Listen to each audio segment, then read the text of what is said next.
Hello and welcome to the Week 1 Champion Draft Series recap. I'm Pink Ghost, and with me we have Monty today. Monty, how are you doing? What's up, Pink Ghost? I'm doing very well. Thank you so much for having me. Excited to be a part of this and getting to break down Week 1 games. They were absolutely incredible.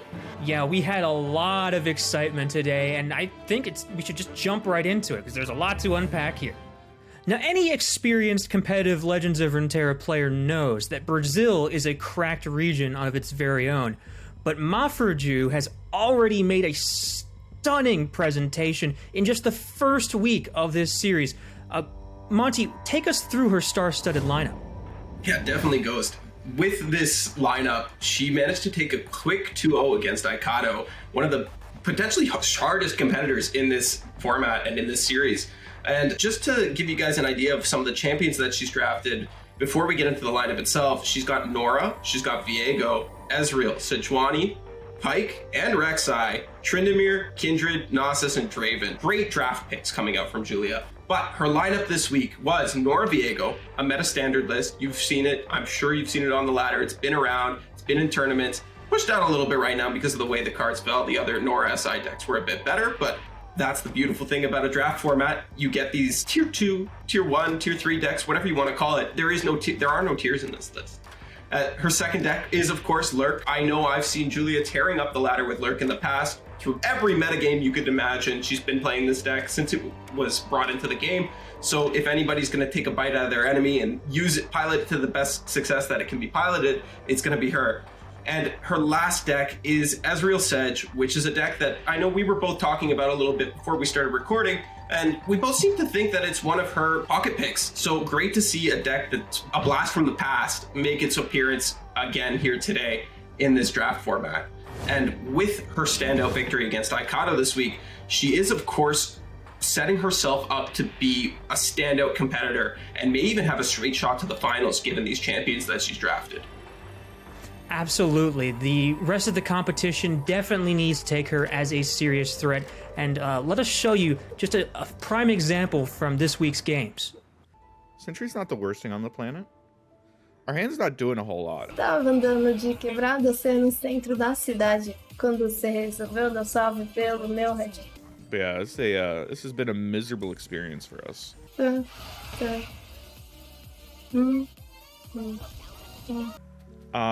know, we could always get like a slot bot high roll where we could just like kill it with a flock.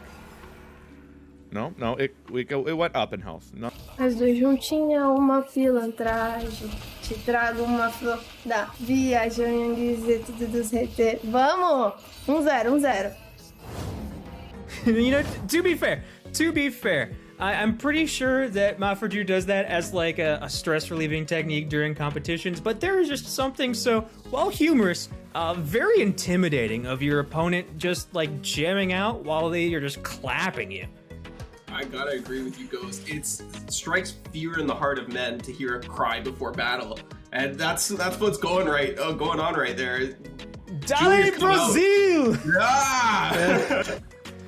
All right, well, that brings us to our next section of the show, which we'd like to call Deck Dives. Now, if you watched the draft, Dragon and I praised Spid's lineup for having some of the most flexible and interchangeable champions that could weave in and weave out in whatever lineup that she wanted to bring that week to make it really impossible for her opponents to predict exactly what she's going to bring.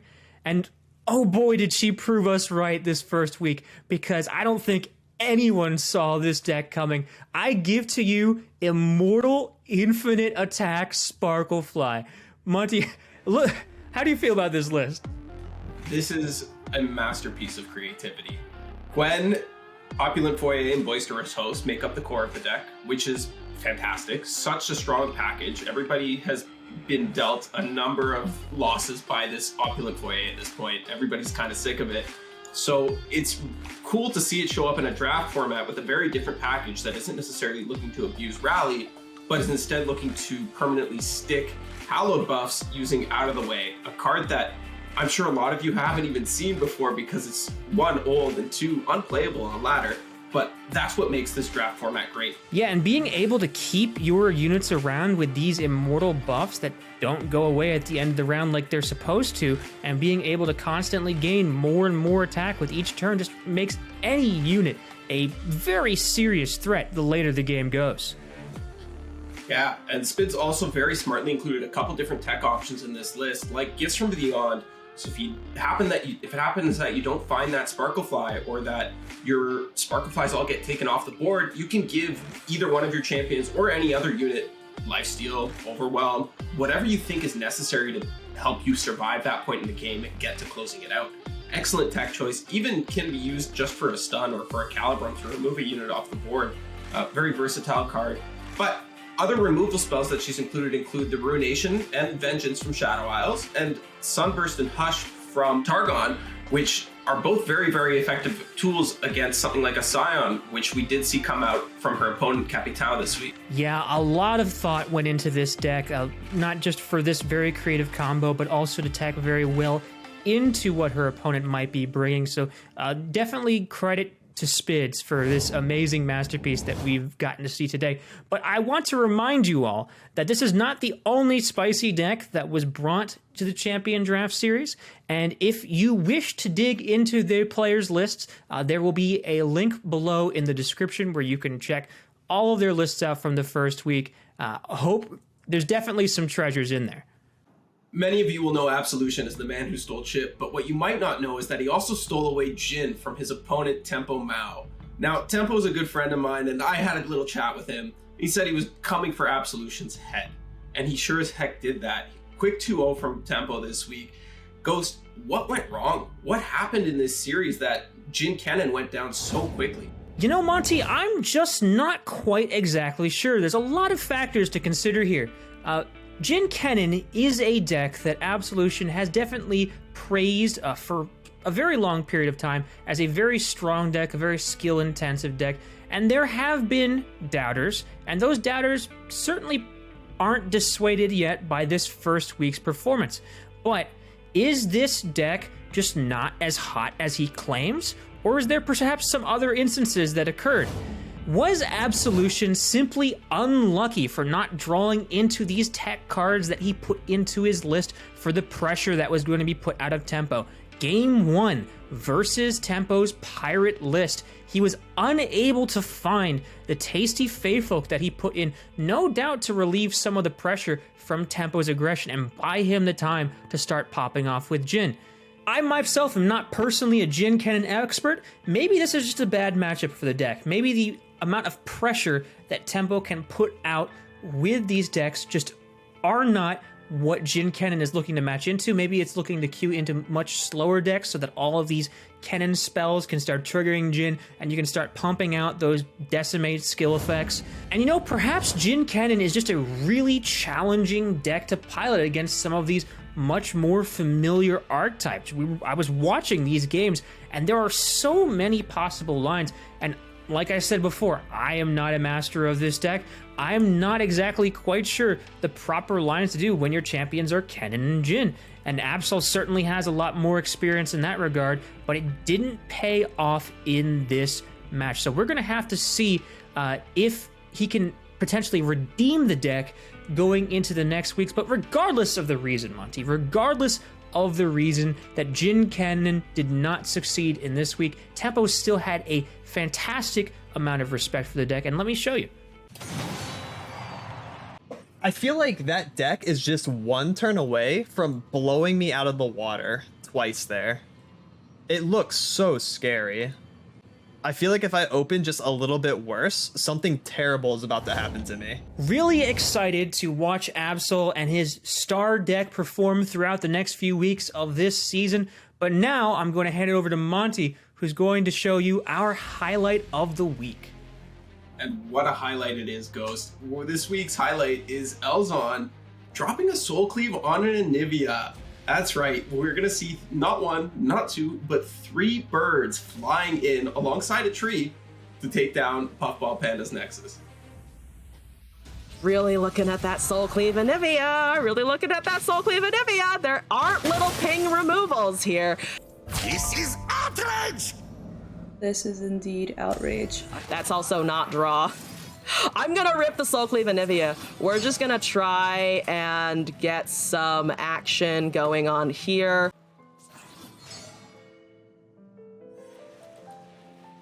All right, guys. I think this is FF time. I will. Do I cast? No, I'm not gonna. I'm gonna. The meme player in me is screaming so loudly right now, but we're not gonna actually cast the 4th Anivia. I don't need 4. I don't need 4. We're already murdering the Scourge almost anyway. You know, these days you don't often see multiple Anivias attacking in for the dub with a Maokai beside them, no less. Definitely keep an eye on Elzon. Her chat calls her the meme queen for a reason. She's probably going to be featured in more of our deck dives in the future. I have no doubt about that, so keep your eye on her throughout the series. But now, into a bit of official Legends of Runeterra news and how that affects the Champion Draft series.